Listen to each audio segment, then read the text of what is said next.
महला दूजा। यो जग सच्चे की है कोठड़ी, सच्चे का विच वास। इक ना हुक्म समाए ले, इक ना हुक्मे करे विनाश। इक ना भाणे कढ ले, इक ना माया विच निवास। ए बे आख न जापई, जे किसे आणे रास। नानक गुरमुख जानिए, जाको आप करे परगास पौड़ी। नानक जी उपाय कै, लिखना में धर्म बहालिया।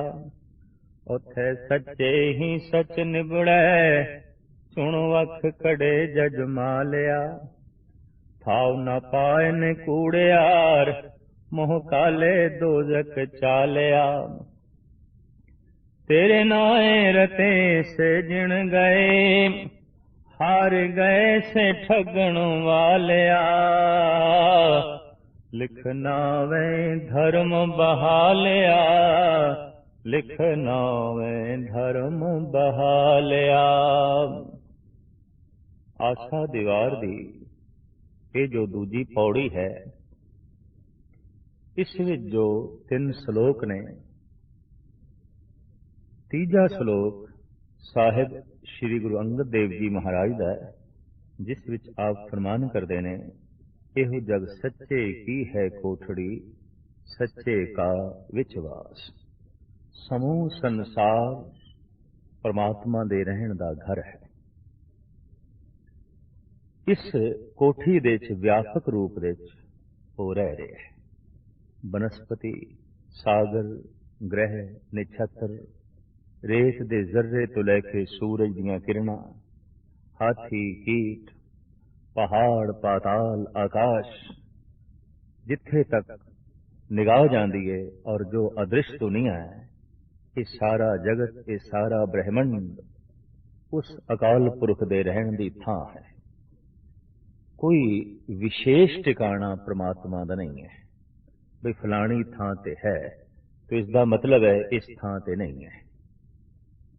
दो शब्द परमात्मा प्रति जो प्रयोग किए जाते हैं वो सच्चाई की कसौटी ते पूरे नहीं उतरते। जैसे कि आख्या जाता है परमात्मा नूं लभना है, ते लभना उसनूं पैंदा है जो गुम हो गए, वो गुम नहीं होया। परमात्मा दे कोल जाना है तो कोल उसदे ही जाना है जो अपने तो दूर है। जो अपने तो दूर नहीं उसदे कोल की जाना। जो गुम नहीं होया उन्हों लभना की। इस वास्ते गुरु नानक दी बाणी दा ऐसा कहना है कि तू अखां खोल उते हाजिर नाजर है। वो गुम नहीं होया और वो तैथों दूर भी नहीं, लिहाजा उसदे कोल जाना है या उन्हों लभना है। धार्मिक दुनिया दे ये जो कहावतां ने ये भी भ्रांति ते खड़ियां ने। दरअसल गल इतनी है, तू अपनियां अखां खोल ओते जाहिर जहूर हैं कि हाजिर हजूर हैं। ओदा ना दिखाई देना ओदी दूरी नहीं है, ओदा ना दिखाई देना उसदा गुम होना नहीं है, बल्कि तेरा सोना है, तेरी अखां दा बंद होना है। साहिब गुरु अंगद देव जी महाराज इस पावन पवित्र श्लोक दे राहीं ये संदेश उपदेश दे रहे हैं कि समूह ब्रह्मंड ये सारे दा सारा जगत परमात्मा दे रहन दी थां है। आसन लोए लोए भंडार। वास्तविक उस परमात्मा दा आसन हर लोक दे है, हर बशर दे है, हर जीव दे है। कोई उसदा एक सिंहासन नहीं, ये व्यापक ब्रह्मंड उसदा सिंहासन है और इस सारे ब्रह्मंड दे वो बैठा है। एहो जग सच्चे की है कोठड़ी, सच्चे का विश्वास। ये कोठड़ी चूंकि सच दी है, इस वास्ते कोठड़ी भी सच्ची है। जिस घर विच धार्मिक लोग रहिंदे होण, जिस धर्म दे घर विच धार्मिक विचार अठे पैर पढ़े जांदे होण, पढ़ाए जांदे होण, उस इट्टां दी ढेरी नूं भी लोकी धार्मिक मंदिर कह देंदे ने। हैन ते इट्टां ही, है ते पत्थर ही, है ते लकड़ ही, लेकिन धार्मिक मंदिर ये मकान धार्मिक भवन है की है ਉਹਦੇ 'ਚ ਧਰਮ ਦੀ ਚਰਚਾ ਹੈ, ਉਹਦੇ 'ਚ ਕੋਈ ਧਾਰਮਿਕ ਮਨੁੱਖ ਰਹਿੰਦੇ ਨੇ, ਉਹਦੇ 'ਚ ਧਰਮ ਦੀ ਗੱਲ ਕੀਤੀ ਜਾ ਰਹੀ ਹੈ, ਉਹਦੇ 'ਚ ਧਰਮ ਦੀ ਗੱਲ ਸੁਣਾਈ ਜਾ ਰਹੀ ਹੈ। ਤੋ ਜਿੱਥੇ ਧਰਮ ਦੀ ਗੱਲ ਕੀਤੀ ਜਾ ਰਹੀ ਹੈ, ਧਰਮ ਦੀ ਗੱਲ ਸੁਣਾਈ ਜਾ ਰਹੀ ਹੈ, ਉਹ ਅਸਥਾਨ, ਉਹ ਘਰ ਆਮ ਘਰ ਨਹੀਂ ਰਹਿ ਜਾਂਦਾ, ਉਹ ਪਾਵਨ ਘਰ ਬਣ ਜਾਂਦਾ ਹੈ, ਪਵਿੱਤਰ ਘਰ ਬਣ ਜਾਂਦਾ ਹੈ। ਸਾਰੇ ਬ੍ਰਹਿਮੰਡ ਦੇ ਜ਼ਰਰੇ ਜ਼ਰਰੇ ਵਿੱਚ ਉਸ ਸੱਚ ਦਾ ਵਾਸਾ ਹੈ। ਇਸ ਵਾਸਤੇ ਗੁਰੂ ਨਾਨਕ ਦੇਵ ਜੀ ਮਹਾਰਾਜ ਇਸ ਬ੍ਰਹਿਮੰਡ ਨੂੰ ਸੱਚੇ ਦੀ ਕੋਠੜੀ ਕਹਿੰਦੇ ਨੇ, ਸੱਚ ਦੀ ਕੋਠੜੀ ਕਹਿੰਦੇ ਨੇ। ਇਹ ਝੂਠੇ ਦੀ ਕੋਠੜੀ ਹੁੰਦੀ ਤੇ ਸ਼ਾਇਦ ਇਹ ਕੋਠੜੀ ਝੂਠੀ ਹੁੰਦੀ ਹੈ, ਪਰ ਚੂੰਕਿ ਸੱਚ ਦੀ ਕੋਠੜੀ ਹੈ ਤੇ ਸੱਚ ਦਾ ਇਸ ਵਿੱਚ ਵਾਸ ਹੈ, ਜਗਤ ਦੇ ਕਿਸੇ ਹਿੱਸੇ ਦੀ ਨਿੰਦਾ ਜਾਂ ਉਸ ਨੂੰ ਚੋਟ ਪਹੁੰਚਾਉਣਾ, ਦਰਅਸਲ ਇਹ ਵੀ ਕਰਤੇ ਪੁਰਖ ਨੂੰ ਚੋਟ ਪਹੁੰਚਾਉਣਾ ਹੋਵੇਗਾ, ਕਿਉਂਕਿ ਇਹ ਉਸ ਦੀ ਕੋਠੜੀ ਹੈ। ਇਹੋ ਜਗ ਸੱਚੇ ਕੀ ਹੈ ਕੋਠੜੀ, ਸੱਚੇ ਕਾ ਵਿਚਵਾਸ, ਇਕ ਨਾ ਹੁਕਮ ਸਮਾਏ ਲੈ, ਇਕ ਨਾ ਹੁਕਮੇ ਕਰੇ ਵਿਨਾਸ਼। ਇੱਕ ਅਦਨੇ ਉਸ ਦਾ ਹੁਕਮ ਮੰਨ ਕੇ ਹੁਕਮੀ ਵਿੱਚ ਸਮਾਈ ਹਾਸਲ ਕਰ ਲਈ ਹੈ, ਤੇ ਇੱਕ ਹੁਕਮ ਨੂੰ ਨਾ ਮੰਨ ਕੇ ਵਿਨਾਸ਼ ਹੋ ਰਹੇ ਨੇ, ਨਾਸ ਹੋ ਰਹੇ ਨੇ, ਖੱਜਲ ਖੁਆਰ ਹੋ ਰਹੇ ਨੇ, ਦੁਖੀ ਹੋ ਰਹੇ ਨੇ, ਬੇਚੈਨ ਹੋ ਰਹੇ ਨੇ। ਇੱਕ ਨਾ ਨੇ ਹੁਕਮ ਨੂੰ ਮੰਨ ਕੇ ਪ੍ਰਮਾਤਮਾ ਦੀ ਸਮਾਈ ਹਾਸਲ ਕਰ ਲਈ ਹੈ। ਇੱਥੇ ਪ੍ਰਸ਼ਨ ਖੜਾ ਹੋਵੇਗਾ, ਹੁਕਮ ਮੰਨ ਕੇ, ਹੁਕਮ ਕੀ ਹੈ, ਹੁਕਮ ਕਿੱਥੇ ਹੈ? ਉਸ ਨੂੰ ਪੜ੍ਹ ਲਈਏ, ਉਸ ਨੂੰ ਸਮਝ ਲਈਏ, ਉਹਨੂੰ ਸੁਣ ਲਈਏ। ਪਰਮਾਤਮਾ ਦਾ ਹੁਕਮ ਕਿੱਥੇ ਲਿਖਿਆ ਹੈ? ਸਾਹਿਬ ਕਹਿੰਦੇ ਨੇ, ਸਿਮਰ ਗੋਬਿੰਦ ਮਨ ਤਨ ਧੁਰ ਲਿਖਿਆ, ਹੁਕਮ ਰਜਾਈ ਚੱਲਣਾ ਨਾਨਕ ਲਿਖਿਆ ਨਾਲ। ਹੁਕਮ ਤੇਰੇ ਨਾਲ ਲਿਖਿਆ ਹੋਇਆ ਹੈ। ਕਿਹੜੀ ਭਾਸ਼ਾ ਵਿੱਚ ਹੈ?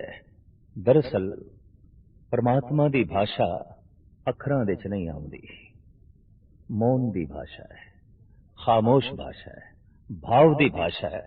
ਉਹਨੂੰ ਸਮਝਣਾ ਪਏਗਾ, ਔਰ ਉਹਨੂੰ ਸਮਝਣ ਲਈ ਜ਼ਰੀਏ ਵੀ ਅਲੱਗ ਅਲੱਗ ਨੇ। ਤੋ ਉਸ ਦਾ ਹੁਕਮ ਹਰ ਮਸਤਕ ਤੇ ਲਿਖਿਆ ਹੈ, ਨਾਨਕ ਲਿਖਿਆ ਨਾਲ। ਤੇ ਜਿਹੜਾ ਉਸ ਹੁਕਮ ਨੂੰ ਸਮਝ ਜਾਂਦਾ ਹੈ, ਉਹ ਉਸ ਹੁਕਮੀ ਦੀ ਲੀਨਤਾ ਹਾਸਲ ਕਰ ਲੈਂਦਾ ਹੈ। ਹੁਕਮ ਕੀ ਹੈ? ਇਸ ਨੂੰ ਗੁਰੂ ਅਰਜਨ ਦੇਵ ਜੀ ਮਹਾਰਾਜ ਆਪਣੇ ਢੰਗ ਨਾਲ ਬਿਆਨ ਕਰਦੇ ਨੇ। ਜੋ ਹੋਆ ਹੋਵਤ ਸੋ ਜਾਣੇ, ਪ੍ਰਭ ਆਪਣੇ ਕਾ ਹੁਕਮ ਪਛਾਣੇ। ਹੁਕਮ ਕੀ ਹੈ? ਬੜੇ ਸਰਲ ਸ਼ਬਦਾਂ ਵਿੱਚ ਇਸ ਨੂੰ ਖੋਲਿਆ ਹੈ ਗੁਰੂ ਅਰਜਨ ਦੇਵ ਜੀ ਮਹਾਰਾਜ ਨੇ। ਤੇ ਇਹ ਐਸਾ ਹੈ ਜੈਸੇ ਸਾਗਰ ਨੂੰ ਗਾਗਰ ਦੇ ਵਿੱਚ ਬੰਦ ਕੀਤਾ ਹੈ, ਜੈਸੇ ਸਮੁੰਦਰ ਕੂਜ਼ੇ ਦੇ ਸਮਾ ਗਿਆ, ਜੈਸੇ ਇੱਕ ਮਹਾਨ ਵਿਚਾਰ ਨੂੰ ਥੋੜੇ ਜਿਹਾ ਚੰਦ ਅੱਖਰਾਂ ਵਿੱਚ ਬਿਆਨ ਕਰ ਦਿੱਤਾ ਹੈ। ਜੋ ਹੋਆ ਹੋਵਤ ਸੋ ਜਾਣੇ, ਪ੍ਰਭ ਆਪਣੇ ਕਾ ਹੁਕਮ ਪਛਾਣੇ। ਜੋ ਹੋਇਆ ਹੈ ਹੋਣਾ ਹੀ ਸੀ। ਜੋ ਹੋਆ ਹੋਵਤ ਸੋ ਜਾਣੇ, ਜੋ ਹੋਆ ਹੈ ਇਹਨੂੰ ਹੋਣਹਾਰ ਜਾਣੇ, ਇਹ ਹੋਣਾ ਹੈ। ਪ੍ਰਭ ਆਪਣੇ ਕਾ ਹੁਕਮ ਪਛਾਣੇ। ਅੱਜ ਤੱਕ ਧਾਰਮਿਕ ਦੁਨੀਆ 'ਚ ਐਸਾ ਤੇ ਥਾਂ ਥਾਂ ਤੇ ਆਖਿਆ ਜਾਂਦਾ ਹੈ, ਬਾਰ ਬਾਰ ਆਖਿਆ ਜਾਂਦਾ ਹੈ, ਰੱਬ ਦੀ ਰਜ਼ਾ, ਉਸ ਦਾ ਹੁਕਮ, ਉਹਨੂੰ ਮੰਨੋ, ਉਹਦੀ ਰਜ਼ਾ ਵਿੱਚ ਰਾਜ਼ੀ ਰਹੋ। ਪਰ ਸਵਾਲ ਇਹ ਪੈਦਾ ਹੁੰਦਾ, ਉਹਦੀ ਰਜ਼ਾ ਹੈ ਕੀ? ਪ੍ਰਸ਼ਨ ਇਹ ਖੜਾ ਹੁੰਦਾ ਹੈ, ਉਹਦਾ ਹੁਕਮ ਹੈ ਕੀ? ਧਾਰਮਿਕ ਦੁਨੀਆ ਵਿੱਚ ਐਸਾ ਆਖਿਆ ਜਾਂਦਾ ਹੈ, ਐਸਾ ਸਮਝਾਇਆ ਨਹੀਂ ਜਾਂਦਾ ਕਿ ਉਸ ਦਾ ਹੁਕਮ ਕੀ ਹੈ, ਉਸ ਦੀ ਰਜ਼ਾ ਕੀ ਹੈ। ਗੁਰੂ ਅਰਜਨ ਦੇਵ ਜੀ ਮਹਾਰਾਜ ਇਸ ਨੂੰ ਖੋਲਦੇ ਨੇ ਕਿ ਉਸ ਦੀ ਰਜ਼ਾ ਕੀ ਹੈ, ਉਸ ਦਾ ਹੁਕਮ ਕੀ ਹੈ। ਜੋ ਹੋਆ ਹੋਵਤ ਸੋ ਜਾਣੇ, ਪ੍ਰਭ ਆਪਣੇ ਕਾ ਹੁਕਮ ਪਛਾਣੇ। ਇਹ ਆਪਣੇ ਪ੍ਰਭੂ ਦਾ ਹੁਕਮ ਹੈ ਕਿ ਜੋ ਹੋਇਆ ਹੈ ਇਹ ਹੋਣਾ ਹੀ ਸੀ। ਬਸ ਇਹੀ ਹੁਕਮ ਹੈ, ਇਹੀ ਉਸ ਦੀ ਰਜ਼ਾ ਹੈ। ਦਿਨ ਹੋਇਆ ਹੈ, ਹੋਣਾ ਹੀ ਸੀ। ਰਾਤ ਹੋਈ ਹੈ, ਹੋਣੀ ਸੀ। ਜਨਮ ਹੋਇਆ ਹੈ, ਹੋਣਾ ਹੀ ਸੀ। ਮਰਨ ਹੋਇਆ ਹੈ, ਹੋਣਾ ਹੀ ਸੀ। ਨਫਾ ਹੋਇਆ ਹੈ, ਇਹ ਹੋਣਾ ਹੀ ਸੀ। ਨੁਕਸਾਨ ਹੋਇਆ ਹੈ, ਇਹ ਹੋਣਾ ਹੀ ਸੀ। ਸਰਦੀ ਹੋਈ ਹੈ, ਇਹ ਹੋਣੀ ਸੀ।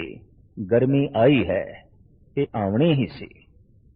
ਗਰਜ ਕੇ ਜੋ ਕੁਝ ਹੋ ਰਿਹਾ ਹੈ, ਬਸ ਇਹ ਉਸ ਦਾ ਹੁਕਮ ਹੈ। ਤੇ ਹੋ ਰਹੇ ਨੂੰ ਕਬੂਲ ਕਰ ਲੈਣਾ, ਪ੍ਰਵਾਨ ਕਰ ਲੈਣਾ, ਇਹ ਉਸ ਦੀ ਰਜ਼ਾ ਨੂੰ ਮੰਨਣਾ ਹੈ, ਇਹ ਉਸ ਦੇ ਹੁਕਮ ਨੂੰ ਮੰਨਣਾ ਹੈ। ਔਰ ਰਜ਼ਾ ਵਿੱਚ ਰਾਜ਼ੀ ਹੋਣਾ मामूली खेड नहीं। ये ते सूरी ऊपर खेलना, गिरे तो ठाहर ना है। जो हो गया है इनू कबूल कर लेना। दरअसल कई दफा ऐसा होया है कि जन्म होया है कबूल है, मरण होया है कबूल नहीं। नफा होया है परवान है, नुकसान होया है कबूल नहीं। इज्जत मिली है कबूल है, बेइज्जती हो गई है परवान नहीं। दरअसल मनुख परमात्मा दे हुक्म नूं अपने अनुकूल ढालना चाहता है ते परमात्मा अपने हुक्म दे अनुकूल जगत नूं चलाना चाहता है। गल ये है, और इस कशमकश करके मनुख दुखी है। दरअसल चलदा ते मनुख उसदे हुक्म दे ची पिया है। सर्दी हुई है, ये होनी सी ते हुण बंदे नूं कितनी भी कबूल ना होवे, सर्दी ते रहेगी। नहीं तेनू कबूल ते ना सही, ये ते रहेगी। गर्मी हुई है, ये ते होनी सी और होके रहेगी। जे तेनू कबूल नहीं ते इस दे च तेरा कबूल ना करना कोई मैंने नहीं रखता। तू चीखदा रहे, चिल्लांदा रहे, लू चलती रहेगी, गर्मी होवेगी, ये रहेगी। जन्म होया है ये होना ही सी, मरण होया है ये होना ही सी। जो होना सी, जो होया है, इनू कबूल करना परमात्मा दा हुक्म मनना है। ब्रह्मंड दे च सब कुछ हो रहा है, कीता नहीं जा रहा। नवे दीप प्रगट हो रहे ने, पुराने दीप बुझ रहे ने। नवे ग्रह छथर जन्म ले रहे ने, कुछ टुट रहे ने, कुछ मिट रहे ने। एक बहुत वड्डी लीला चल रही है, एक बहुत वड्डा खेल चल रहा है, जिसनों परवान करना पेगा, कबूल करना पेगा। तेरे शरीर दे श्वास चल रहे ने, तू चला नहीं रहा। दिल धड़क रहा है, तू धड़का नहीं रहा। खून चल रहा है, तू चला नहीं रहा। इसे तरीके नाल सब कुछ जगत दे च हो रहा है, कीता नहीं जा रहा। दो तरह के मनुख ने जो ऐसा दावा करनगे, नहीं ये मैं कीता, ते जे तू कीता है ते तेरे कीते नाल सुख मिले है, इनू तू कबूल कीता है, ते दुख मिले है, ये क्यों नहीं तू कबूल कीता? ये भी तेरी कृत। जे तेरा ही कीता है सब कुछ, ते जन्म दिन ते तू मिठाई वंडी है, ते मरण दिन नू भी खिड़े मत्थे कबूल कर, फिर तस्लीम कर। इज्जत मिली है, तू खुश होया है, बेइज्जती नू भी झोली च पा। नफा होया है, तू प्रसन्न होया है, नच उठे है, नुकसान नू भी झोली च पा। बहुत औखा है। हुक्म या ते सारा ही मनिया जा सकता है, या सारे हुक्म तो इनकार किया जा सकता है। ऐसा नहीं हो सकता भी मैं अद्धा हुक्म मनना ते अद्धा नहीं। और ये हकीकत है कि कोई इनकार करके भी हुक्म मनन तो बच नहीं सकता, लेकिन इनकार करन दे नाल दुख होर वधा लेगा, बेचैनी होर वधा लेगा। पर हुक्म नू मनन दे नाल हकीकत यह है कि परम सुख की प्राप्ति हो जाती है। हुक्म दे अगर दुख है तो दुख नू किसी ने खिड़े मत्थे कबूल कर लिया है, तस्लीम कर लिया है, तो उन्होंने अनुभव हो जाएगा कि दुख भी प्रभु की तरफों मिले होया एक दारू है, एक इलाज है। दुनिया के वाहिद संत, वाहिद रहबरी पुरुष गुरु नानक ने ऐसा नारा लाया है कि दुख करोपी नहीं, दुख परमात्मा वालों सजा नहीं, ये परमात्मा वालों औषधि है, दारू है। दुख दारू सुख रोग भया, जां सुख ताम ना होई। दुख भी एक दारू है, पर सवाल पैदा होता है दुख कदों दारू बनता है, ते दुख दा दारू परमात्मा नू कदों देण दी लोड़ पै जांदी है? जद बंदे दे सुख रोग हो जान। दुख दारू सुख रोग भया, बड़ा कीमती बचन है पहले पातशाह दा। जद सुख रोग हो जान, जद सुख बंदे नू हंकारी कर देन, जद सुख आलसी बना देन, जद सुख बंदे नू दलिदरी कर देन, जद सुख बंदे नू लोभी बना देन, बेईमान बना देन, ते जद सुख बंदे नू कठोर बना देन, ऐसे बंदे नू कथा कीर्तन दी औषधि नाल ठीक करना बड़ी औखी गल है, बहुत कठिन गल है। क्यों कि वो आलसी इतना हो गया है, वो अहंकारी इतना हो गया है, वो लोभी इतना हो गया है, उन्हें दूरी इतनी वधा ली है कि उस तक इस शब्द का पुजना, इस विचार का पुजना बहुत औखा है। उन्हें अपने हिरदे के सारे पट बंद कर लेने, उस तक ये विचार नहीं पहुंच सकती। लिहाजा ऐसे पुरुष लिए फिर परमात्मा ने जो औषधि तैयार की है वो दुख है। बड़े तो बड़े बंदे दुख की चोट सहारदियां सीधे हो जाते हैं, उंज नहीं आते। उंज आकड़ बनी रही है, उंज बेईमानी बनी रही है, उंज कठोरता बनी रही है, पर दुख की एक चोट ने सीधा कर दिता। तो साहिब कहते दुख वक्ती दुख ये परमात्मा वालों करोपी नहीं, दारू है, औषधि है। और इस दारू की उदों लोड़ पैंदी है जदों सुख रोग बन जान। दुख दारू सुख रोग भया, जा सुख ताम न होई, तो जो हुआ हो वत्सो जाने, प्रभ अपने का हुक्म पछाने। जो होया है ये होना ही सी, यही हुक्म है। और इसनों जो खिड़े मत्थे तस्लीम कर लेंदा है, समझ लो वो रजा विच राजी है। ते जो रजा विच राजी है उसते परमात्मा राजी है, उसते गुरु राजी है। रब किसते राजी है? जो उसकी रजा विच राजी है, उसका संबंध जुड़ जाता है, वो परमात्मा दे बहुत नेड़े चला जाता है। तो साहिब गुरु अर्जन अंगद देव जी महाराज इस पावन पवित्र श्लोक के राही ये संदेश उपदेश दे रहे हैं कि एक अद भगतां ने हुक्म नूं मन के हुक्मी दे समाई हासिल कर ली है, रजा नूं मन के उस परमात्मा दे लीनता हासिल कर ली है। एक अद हुक्म तो इनकारी होके अपना जीवन नाश कर लिया है, अपना जीवन ख्वार कर लिया है। हुक्म तो इनकारी मनुख हो सकता है, लेकिन हुक्म तो बच नहीं सकता। मछली सागर विच घूमदी हुई ऐसा कह सकती है सागर मैनू प्रवान नहीं, ऐसा कह सकती है, ऐसा उसनू खुल है, लेकिन पानी तो बाहर रह के विचर नहीं सकती, उसके हुक्म की उलंघना नहीं कर सकती।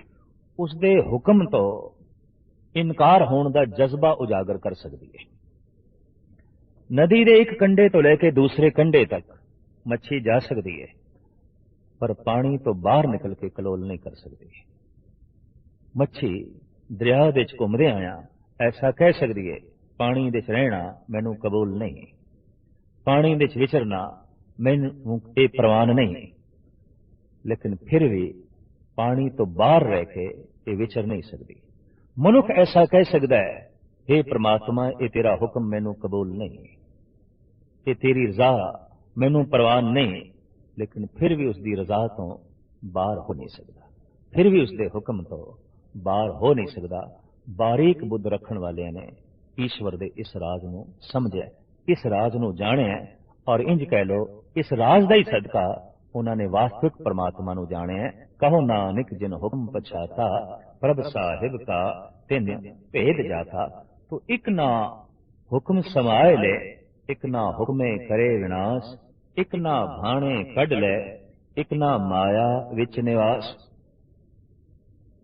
एक ने परमात्मा दे भाणे नूं मन के, उसदे हुक्म नूं मन के माया विचों अपने आप नूं कढ़ लिया, ते एक हुक्म दी अदूली करके पापकारी होके माया विच ही फसे रह गए, जंजाल विच ही फसे रह गए।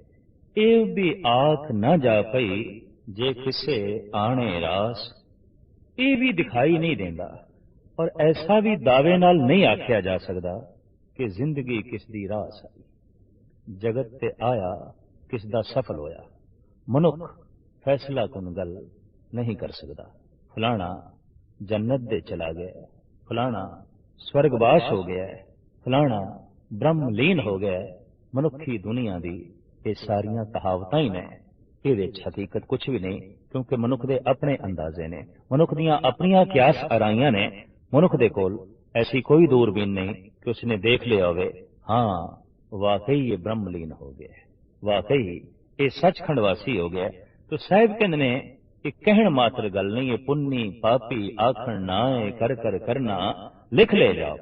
तो ये कहण मात्र गल नहीं, ये भी आख न जा पई जे किसे आने रास, नानक गुरमुख जानिए जाको आप करे प्रगास। गुरु द्वारा इस गल नूं जानिया जांदा है, इस गल का पता चलता है कि ईश्वर आप ही अंतःकरण विच प्रकाश करता है, वो आप ही चानना देंदा है। दरअसल लंबी चौड़ी साधना करन तो बाद इस गल का बोध मनुख नूं मिलदा है कि ईश्वर प्रयास नाल नहीं प्रसाद नाल मिलदा है। इस वास्ते धार्मिक दुनिया विच प्रसाद की महिमा है, जबकि जगत विच प्रयास की गल है। संसार विच पुरुषार्थ की गल है, जबकि धार्मिक दुनिया विच बख्शिश की गल है। संसार विच उद्यम की गल आखी जाती है, धार्मिक दुनिया विच किरपा की गल आखी जाती है। धार्मिक दुनिया सही है, वो कहते हैं उद्यम कर करके पता चलता है कि आखिर ये उसका मिलाप उसकी बख्शिश है, उसकी रहमत है। साडा उद्यम, साडा पुरुषार्थ, साडा प्रयास उसका मुल नहीं है। अगर इसनों मुल मन लेंदे आ तो साडे प्रयास नालों परमात्मा का प्रसाद, परमात्मा कोई वड्डा नहीं है। लंबी चौड़ी साधना करके ही ये पता चलता है कि घाल न मिलियो, सेव न मिलियो, मिलियो आए अचिंता। एक गाथा इस देश के धार्मिक ग्रंथों जो मिलती है, बड़ी रमणीक है, प्रेरणादायक है। सिद्धार्थ नवी दुनिया की तलाश करने की चाहत विच इस दुनिया नूं छड्ड बैठे। नवे संसार की उमंग ने पुराने नाल नाता तोड़ दिता। प्रकाश दिया हुलास लैके, प्रकाश की मंग लैके अंधेरे नूं विदायगी दे दी। लेकिन प्रकाश कित्थों मिले, परम जीवन कित्थों मिले? आश्रम आश्रम भटकते रहे, एक एक द्वार ते दस्तक देंदे रहे। हर आचार्य ने, हर संत ने जिहड़ी गल आखी उसनूं पूर्ण शौक नाल, जौक नाल निभांदे रहे। ते जद कुछ ना मिलिया ते हर एक नूं यही आखदे रहे, मिलिया ते कुछ नहीं। ते हर एक ने यही जवाब दिता, जो कुछ असीं जाणदे सी तुहानूं दस दिता है, अगे जाओ। अगे जांदे जांदे अज उस बूहे ते आए। इस आश्रम के आचार्य ने कह दिता, सिद्धार्थ जिंदगी सफल हो सकती है, परम जीवन मिल सकता है, परम प्रकाश मिल सकता है, बशर्ते तू 8 पैर विच सिर्फ एक दाना ही चावल का अंगीकार करें। सत वचन कह के एक कठिन प्रतीक्षा भी सिद्धार्थ करन लगे। 40 दिन इस तरह करन लई आश्रम के मुखी ने आख्या और पूर्ण 40 दिन तक एक दाने ते रहे। शरीर सुक गया, लकड़ी हो गया, कुछ पुरानी साधना करके, कुछ नवी प्रतीक्षा करके। लेकिन जब आज 40वां दिन भी संपूर्ण हो गया तो घटना कुछ भी ना घटी, आश्रम के आचार्य के अगों प्रश्न उत्तर होके खड़े हो गए। प्रश्न चिन्ह बन के सवालिया हरूफ लेके सामने खड़े ने, गल ते कुछ भी नहीं बनी। तो इस आचार्य ने भी कह दिता, जो कुछ असी जानते सी दस दिता है, तुसी किसी होर बूहे ते जाओ। लेकिन होर थां तो कुछ होर खबर मिले तो सानू जरूर दसना। रुखसत हो गए। निढाल शरीर आहिस्ता आहिस्ता जा रहे हैं, अंदर शांति की इच्छा छड़ दी, परम जीवन की प्राप्ति की जो उमंग सी वह भी छड़ दी। ईश्वर मिले ये इच्छा भी एक पासे सुट दी। निरंजना नदी बड़े औखे ढंग नाल अबूर कर रहे ने, क्योंकि शरीर विच बल नहीं। एक शाख के आसरे ते आप पार लग गए। बोड़ दे दरखत थले बैठ के निराश, शांति तो भी निराश, ईश्वर तो भी निराश, परम सुख तो भी निराश, परम आनंद तो भी निराश। कुछ भी नहीं चाहिए, कुछ भी नहीं चाहिए। ऐसा जद बोध, ऐसी जद भावना अंदर पूर्ण रूप विच पैदा हुई, कुछ भी नहीं चाहिए, सब कुछ मिल गया, सब कुछ झोली विच पै गया, समाधि लग गई और परम आनंद की वर्षा उसे दिन हो गई। सुखे जीवन ते हरा भरा हो गया जीवन, नवे हुलास पैदा हो गए, अंधकार विच परम प्रकाश हो गया। इस वास्ते जगत दे हर रहबरी पुरुष ने ते हर साधक ने आख्या है, परम सुख मिले है साडे प्रयास नाल नहीं, उसदे प्रसाद नाल, साडे उद्यम ते मेहनत नाल नहीं, उसदी बख्शिश दे नाल। पर ये घालना घाल घाल के ਪਤਾ ਚੱਲਦਾ ਹੈ। तो सतगुरु देव जी महाराज कहते हैं गुरु द्वारा ही ये गल जानी जाती है कि जिसनों वो आप प्रकाश देवे वही प्रकाशमान होंदा है, उसनों ही सूझ पैंदी है। पौड़ी नानक जी उपाय के लिख नामे धर्म बहा लिया। सतगुरु देव जी महाराज का फरमान, जीव पैदा करके हर जीव दे नाल परमात्मा ने धर्म बिठाता है, मर्यादा असूल। धर्मराज किथे बैठा है ये कोई नक्शा फोल के देखने की लोड़ नहीं, ये कोई पृथ्वी का शहर नहीं। धर्मराज हर एक दे अंदर बैठा है। धर्म मर्यादा मनुख जो कुछ भी करता है वो अंदर अंकुरित हो जाता है। जो बोलता है, जो सोचता है, जो सुनता है, जो वेखदा है, जो करता है, ये सब नहीं जाता, अंदर अमिट छाप इसकी लग जाती है। यही चित्रगुप्त है, यही धर्मराज है। और ऐसा तो हो सकता है कि कागज ते लिखिया होया जलाया जा सकता है, कागज ते लिखिया होया मिटाया जा सकता है, पर अपने आप दे साडे कीते कर्म लिखे जाते ने दुनिया की कोई ताकत नहीं मिटा सकती उस परिपूर्ण परमात्मा तो बिना, उस अकाल पुरख तो बिना। तो ये धर्म उस परिपूर्ण परमात्मा ने हर एक दे नाल बिठा दिता है। उत्थे सच्चे ही सच निबड़े चुन वख कड़े जज मालिया। वो धर्मराज, वो जो मर्यादा परिपूर्ण परमात्मा ने बनाई है, उत्थे निबेड़ा सच ते ही है। सच ही अंगीकार होंदा है। चुन के वख कड़ दिते जांदे ने जिन्हां ने जजिया देना है, भाव जो झूठे ने, जिन्हां ने कर देना है, जिन्हां ने जजिया देना है, जिन्हां ने दंड भोगना है, जिन्हां ने कीते कर्मां दी सजा भोगनी है, वो वख कर दिते जांदे ने। थां ना पाए न कूड़ियार मोह काले दोज़ख चालिया। प्रभु दे सच अस्थान विच इस तरह के पुरुषां नूं थां नहीं मिली, लिहाजा मुंह काला लैके वो दोज़ख दे जांदे ने। भाव भैड़े संस्कार, भैड़ा चित्रण, वो जो भैड़ी तस्वीर बनी है वही लेके जाते ने। एक वो है जिन्हें तस्वीर बना आती है, एक हम हैं लिया अपनी ही सूरत को बिगाड़। एक वो है जिन्हें तस्वीर बना आती है।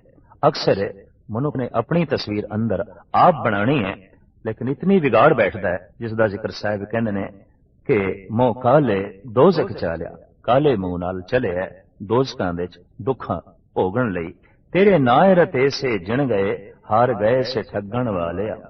तेरे नाम दे रंग विच जो रते गए उन्होंने जीवन की बाजी जिण लई, जित लई। ते जिन्हां नूं ये रंग ना चढ़िया वो हार गए, वो ठगे गए, वो माया तो ठगे गए।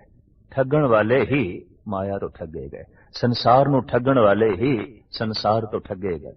मनुखां नूं ठगण वाले ही जगत तो ठगे गए।